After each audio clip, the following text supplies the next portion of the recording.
Hello दोस्तों, नमस्कार। Section अधिनियम में हमने सेक्शन 20 तक इससे पहले कवर कर लिया है। अगर आपने नहीं देखे हैं वो वीडियो तो प्लेलिस्ट में जाके देख सकते हो, आपको सारे वीडियो मिल जाएंगे। आज हम पढ़ेंगे सेक्शन 21 से लेकर के सेक्शन 23 तक, जिसमें 22 ए और सेक्शन 23 है, उसको कवर करेंगे। सेक्शन 21 कहती है कि स्वीकृतियों का उन्हें करने वाले व्यक्तियों के विरुद्ध और उनके द्वारा या उनकी ओर साबित किया जाना। ये सेक्शन मुख्य रूप से विबंध ये करती है कि जो स्वीकृति जिस व्यक्ति ने की है वो व्यक्ति अपनी स्वीकृति को खुद साबित नहीं करेगा, इसका मौका उसे नहीं दिया जाएगा, बल्कि उसकी जो विरोधी पार्टी है वो व्यक्ति उसकी तरफ से की गई स्वीकृति को साबित कर सकता है कोर्ट में, और उसकी जो स्वीकृति है उसके द्वारा साबित की गई वो सुसंगत होगी। बल्कि जिसने खुद स्वीकृति की है उसकी स्वीकृति को कि मैंने ऐसे कहा था, ये कहा था, वो बात रिलेवेंट नहीं होगी, उसे मौका नहीं दिया जाएगा, वो अपनी स्वीकृति को साबित नहीं कर सकता। ये बताती है सेक्शन। और इसके अंदर दो तीन एक अपवाद बताए हैं कि उस हालात में क्या है, व्यक्ति की वो जो खुद की भी जो स्वीकृति है, जो उसके खुद के बेनिफिट के लिए है, वो स्वीकार कर ली जाएगी। बाकी जो उस व्यक्ति के विरुद्ध है वो एक्सेप्टेबल हो जाएगी, तुरंत एक्सेप्ट कर लेंगे जो उसके खिलाफ है, लेकिन जो उसके पक्ष में जो जा रही है उस स्वीकृति को स्वीकार नहीं किया जाएगा। ये सेक्शन में ये बताया है। इसको समझते हैं एक एग्जाम्पल के थ्रू। एग्जाम्पल ये है कि ए और ये क और जो ख है इनके बीच में प्रश्न यह है कि अमुक विलेख कूट रचित है या नहीं।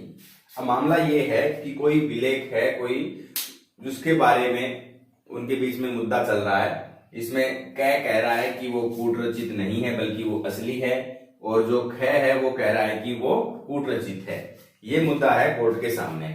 अब इस स्थिति में इस सेक्शन के हिसाब से इसको समझा जाए तो अब क यहाँ कह रहा है, क्या कह रहा है कि ये विलेख असली है, बल्कि ख क्या कह रहा है कि वो कूट रचित है। अब इस मामले में अब कै जो कह रहा है कि ये असली है, तो कै को ऐसा मौका नहीं दिया जाएगा वो इस बात को साबित करने का कि ये है, ये असली है, ये साबित कर दे।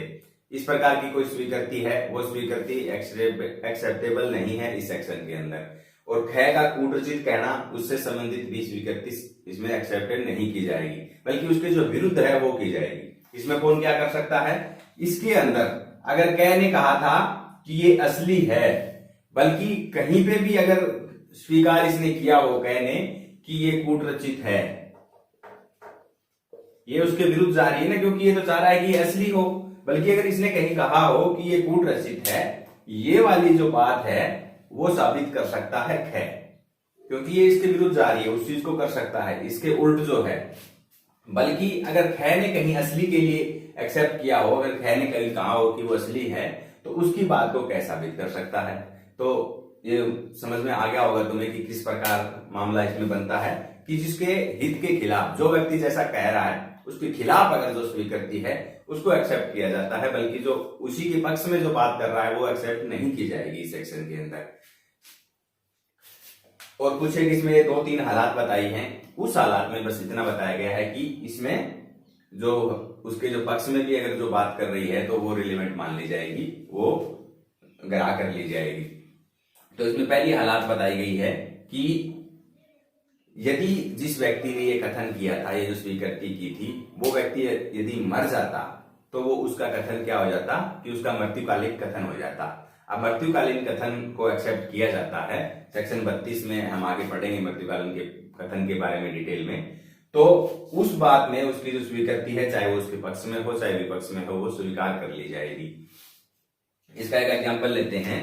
तो इस बुक में भी जो दिया हुआ है कि ए जो है एक जहाज का पायलट है। अब उसके ऊपर आरोप ये लगता है कि वो जो जहाज को जिस रास्ते से उसे लेके जाना था वो उस रास्ते से नहीं लेके गया, वो दूसरे रास्ते से ले गया, जिस वजह से जहाज को कुछ नुकसान हुआ। अब इस चीज का उसके ऊपर आरोप लगा है। अब इस मामले में अब इसका जो किया हुआ कथन, ये जो ए जो पायलट था, ये एक जो हमने कारोबार का सामान्य अनुक्रम के संबंध में जो पढ़ा था इससे पहले, ये क्या करता था, जहां भी जैसे भी जहाज से जाता था वो अपने पास एक बुक रखता था, उस बुक के अंदर उस चीज की एंट्री करता था रूटीन में। तो उसी प्रकार भी अगर उसने भी इस मामले में भी उसने एंट्री कर रखी थी, उस एंट्री का साक्ष्य यहाँ दिया जा सकता है। कैसे? क्योंकि ये जो बुक है, अगर ये यहाँ जहाज का जो कप्तान है वो नहीं रहता, मर जाता है, तो उस स्थिति में इसमें बुक में उसके द्वारा किया गया जो इंद्राज है वो सेक्शन 32 में मृत्युकालीन कथन के रूप में उसे एक्सेप्ट किया जाएगा। तो इसमें भी वो एक्सेप्ट कर लिया जाएगा। ये बताया गया इसका एक अपवाद। दूसरा अपवाद इसमें जो बताया है वो ये बताया है कि जब वो जो स्वीकृति है ऐसे समय के अंदर की गई है कि वह मन व शरीर की जो विवादक या सुसंगत दशा है, मतलब जो शरीर की जो दशा है वो मौजूद थी, उस दौरान किया गया। इसको भी एग्जाम्पल से समझेंगे तब बेहतर से समझ आएगा कि जो ये स्थिति ऐसी थी कि मान लीजिए एक कोई व्यक्ति है, अब मुद्दा ये हुआ कि इसको चोट लगती है। अब चोट की बात करें तो क्या उसको चोट एक्सीडेंटली लगी या फिर इंटेंशनली किसी ने मारी थी, वो इसके अंदर विवाद का विषय बनता है। तो अब इसके द्वारा जब उसको चोट लगी, जस्ट उसी समय इसके द्वारा किसी को कुछ बताया जाना, कहा जाना कि चोट कैसे लगी उस बारे में, वो इसमें रिलेवेंट हो जाता है। कैसे? क्योंकि जब व्यक्ति को चोट लगती है, जस्ट ही मान लीजिए इसका एक्सीडेंट करता है कोई, किसी ने या कोई मारता है किसी चीज से, तो उसी समय उसकी जो नेचुरल मूवमेंट है, नेचुरल मूवमेंट क्या होती है, उस व्यक्ति की किसी ने मारा मान लीजिए, तो क्या करेगा, मार दिया ये वो, इस प्रकार वो जो स्थिति है वो एक नेचुरल है, उसके अंदर कुछ बनावट नहीं है, उस वजह से वो एक्सेप्ट हो जाती है। क्योंकि उस समय वो व्यक्ति उस चीज को मॉडिफाई नहीं कर सकता। जस्ट जिस समय उसे चोट लग रही है, उसे दर्द हो रहा है, उस समय जो हो रहा है वैसा ही करेगा वो। मान लीजिए कोई मार रहा है तो वैसा करेगा, हाँ मार दिया, या फिर अगर वो नेचुरली तौर पे किसी एक्सीडेंटली तौर पे गिर गया या वो किसी प्रकार से लगती है तो हाय मर गया, ऐसे कुछ जो मूवमेंट जो होती है वो उस समय के द्वारा उसके द्वारा एक्सेप्ट किया जाना, वो स्वीकृति के रूप में इस सेक्शन में सुसंगत मान लिया जाता है। क्योंकि वो नेचुरल है, उसके अंदर बनावट नहीं है किसी भी किस्म की। उसे मौका मिल जाएगा थोड़े टाइम के बाद में, तो फिर तो वो जैसे मर्जी जैसे इसे मॉडिफिकेशन, ये यहाँ यही नहीं कोई भी व्यक्ति है वो फिर अपने हिसाब से बताता है। इसीलिए जो भी कोई कहानी है जो हम पहले पढ़ चुके हैं कि सुनी सुनाई कहानी मान्य नहीं है, जो सुनी सुनाई बात है या एक को दूसरे को बता दी, क्योंकि वो बात उस ही प्रकार नहीं रहती है। उसके बाद एक से दूसरे तीसरे से जाते बात पता नहीं क्या थी वो क्या बन जाता है। इसमें केवल जो नेचुरल मूवमेंट जिस समय वो स्थिति विद्यमान है कि उसकी जो शरीर की और जो वो दिमाग की जो स्थिति है उसी समय की बात इसमें रिलेवेंट की गई है। तीसरी इसमें जो बताया गया है कि जो अन्यथा सुसंगत है, जैसे हम रेस्केस्टे में पढ़ते हैं सेक्शन 11 के अंदर की कोई व्यक्ति उस समय मौजूद ही नहीं है वहां पे, तो उसके द्वारा अपराध कैसे किया जा सकता है। किसी पे आरोप लगता है कि उसने अपराध किया है कलकत्ता में, बल्कि वो बैठा है उस समय अलग ही कहीं ऑस्ट्रेलिया में बैठा है, अमेरिका में बैठा है, तो ये पॉसिबिलिटी नहीं है 1% ही कि क्या वो उस समय पे अपराध कर सकता है। तो ये अपनी बात करती है सेक्शन 21। अब लेते हैं अगली सेक्शन को, सेक्शन 22। सेक्शन 22, अब सेक्शन 22 कहती है कि दस्तावेज की अंतर्वस्तु के बारे में मौखिक स्वीकृतियां कब सुसंगत होती है। अब मूल बात हम इसकी करें हम जनरल रूल के बारे में कि अगर दस्तावेज को साबित करना है, किसी साक्ष्य के रूप में कोई दस्तावेज देना है, तो उसका जनरल रूल क्या कहता है।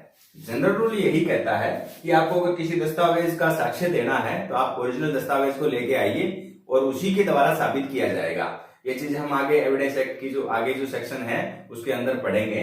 तो ये है जनरल रूल। लेकिन अब इसके अंदर यही अपवाद बताए गए हैं, 2 अपवाद इसके अंदर बताए हैं कि वो कौन सी स्थिति है, उस स्थिति में दस्तावेज को मौखिक स्वीकृति के द्वारा साबित किया जा सकता है। ये सेक्शन 22 में बताया है। तो इसमें पहला तो ये बताया गया है कि वो तब साबित किया जा सकता है जब मामला आता है सेक्शन 65 एविडेंस एक्ट के अंतर्गत। सेक्शन 65 एविडेंस एक्ट ये कहती है कि द्वितीयक साक्ष्य कब दिया जा सकेगा। अब बात करते हैं दस्तावेज का, इसके बारे में द्वितीय साक्ष्य की, थोड़ा सा 65 को पढ़ते हैं। तो द्वितीय साक्ष्य कब साबित कर सकते हैं, उसमें मामला यही है कि जब या तो ओरिजिनल है वो खो गया हो, या वो नष्ट हो गया हो, या वो विपक्षी पार्टी के कब्जे में है, तो उस स्थिति में जो कोर्ट है वो उस पार्टी को द्वितीय साक्ष्य पेश करने की इजाजत दे देती है। तो यही मामला इसी में है। अगर वो जो पार्टी जो मौखिक साक्ष्य के द्वारा दस्तावेज की अंतर वस्तु को साबित करना चाहती है।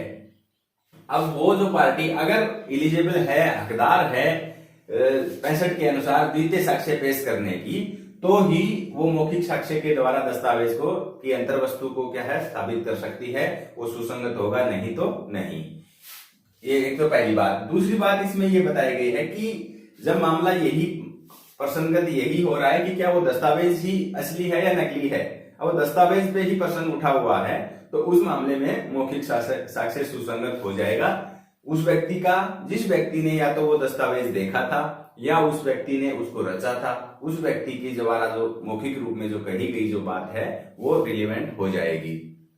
कोई व्यक्ति किसी पे आरोप लगाता है कि इसने मेरे को मानहानिकारक पत्र लिखा, ऐसा कुछ। अब वो पत्र तो अवेलेबल होता है, फिर तो कोई इश्यू नहीं होता है, लेकिन जब वो पत्र अवेलेबल नहीं है तो उसमें साक्ष्य किस व्यक्ति का दिया जा सकता है, या तो जिस व्यक्ति ने, मान लीजिए जिसको भेजा उसने किसी दूसरे व्यक्ति से पढ़ाया था, अब जिसने पढ़ा था वो व्यक्ति इसमें मौखिक साक्ष्य दे सकता है, उसकी इसमें क्या लिखा हुआ था वो रिलेवेंट हो जाएगा। ये सेक्शन 22 बताती है। अब है सेक्शन 22A। 22A में बस अंतर इतना ही किया गया है, यहाँ तो था दस्तावेज, यहाँ है इलेक्ट्रॉनिक दस्तावेज। अब इलेक्ट्रॉनिक अभिलेख की अंतर वस्तु के बारे में मौखिक जो है स्वीकृति कब सुसंगत होगी, तो इसमें 2 ऑप्शन बताया गया था, इसमें केवल एक ही है, इसमें दूसरा नहीं है। इसमें एक वही बताया जो हमने सेकंड में पढ़ा कि जब सवाल यही पैदा हो रहा है कि क्या ये मतलब ये असली है या नकली है या कूटरचित है, तो उसी बेस पे इसमें मौखिक स्वीकृति सुसंगत होगी उस व्यक्ति की जिसने इसको रचा था इलेक्ट्रॉनिक दस्तावेज को, उस व्यक्ति की जो स्वीकृति है वो रिलेवेंट हो जाएगी, सुसंगत हो जाएगी, नहीं तो इलेक्ट्रॉनिक अभिलेख का जो है मौखिक साक्ष्य नहीं दिया जाएगा। जनरल रूल में तो दोनों में यही है, लेकिन इस स्थिति में जो 2 स्थिति 22 में और 22A में जो स्थिति बताई है कि जब उसका असली होना ही प्रसंगत है, तो उस स्थिति में मौखिक जो साक्ष्य है वो रिलेवेंट होगा। अब नेक्स्ट सेक्शन है सेक्शन 23। अब सेक्शन 23 में ये बताया है कि जो सिविल मामलों में जो स्वीकृतियां होती है उसमें कौन सी रिलेवेंट होती है, कौन सी रिलेवेंट नहीं होगी, किसका साक्ष्य दिया जा सकता है।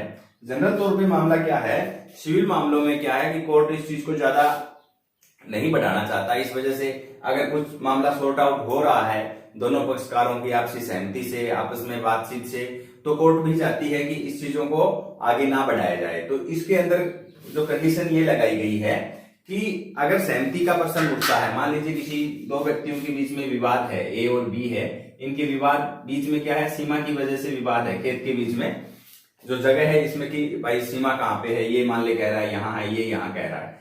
अब इस स्थिति में दोनों ये बातचीत करते हैं। अब बी कहता है व्यवहारिक स्वरूप कि चल मैं इस चीज का कुछ नहीं बोलना, लेकिन तू सच सच बता दे कि ये सीमा है कहाँ पे। अब इस बेस पे मैं इस चीज को कहीं नहीं कहने वाला, लेकिन रियल में तुम बता कि ये है कहाँ पे। इस प्रकार की जो बातें आपस में होती है पक्षकारों में, और इस बेस पे वो ये बता देता है कि नहीं सीमा तो ठीक है, तू कह रहा है वो तेरे वाली ठीक है, यहाँ पे है, लेकिन मैं नहीं मानने वाला भाई इसको, मैं तो इसे खींचूंगा। तो इस स्थिति में इसने ये क्या यहाँ स्वीकृति करी है, स्वीकार किया है कि सीमा ये बी ठीक है, लेकिन ये था सिविल मामलों का मामला। अब ये जो बी ने इसको ये कह के ली थी स्वीकृति की तू बता तो दे कम से कम रियलिटी क्या है। तो अब इसका अगर बी चाहे कि मैं इस बात को साक्ष्य के रूप में कोर्ट में देना चाहूं, तो कोर्ट इसको मना कर देगा, क्योंकि ये जो स्वीकृति इसने इस आधार पे ली थी विश्वास दिला के कि मैं इसका साक्ष्य के रूप में इस्तेमाल नहीं करूंगा, तो तू बता दे, और इस चीज को कोर्ट एक्सेप्ट नहीं करेगा। दूसरा, अगर आपस में इस प्रकार का मामला आता है जिसमें कि ये तो क्लियर चिट हो ही गया, दूसरे में अगर कोर्ट को ऐसा अनुमान लगता है कि ये जो स्वीकृति जो ली गई है वो स्वीकृति दोनों पक्षकारों ने आपस में सहमत होके किसी भी प्रकार से और इसी बेस पे ली थी कि उसका साक्ष्य में इस्तेमाल नहीं करेंगे, इस प्रकार का अनुमान अगर कोर्ट को लगता है, मामला सिविल है, तो उस मामले में भी स्वीकृति को स्वीकार नहीं करेगा, कोर्ट एक्सेप्ट नहीं करेगा इस प्रकार की, ताकि जो पक्षकारों के जो इस प्रकार का जो संबंध है, जहां ये इसका विरोधी पार्टी है, उसके बावजूद भी विरोधी पार्टी के होने के बावजूद भी ये एक्सेप्ट कर रहा था कि ये चीज है, रियलिटी है, कि ये जो संबंध है विश्वास का बना रहे समाज के बीच में, ये ना हुए, इस वजह से इस सेक्शन में ऐसा प्रावधान किया गया है। तो आज के वीडियो में हम यही सेक्शन कवर करेंगे, सेक्शन 21, 22 और 23 हमने कवर करी।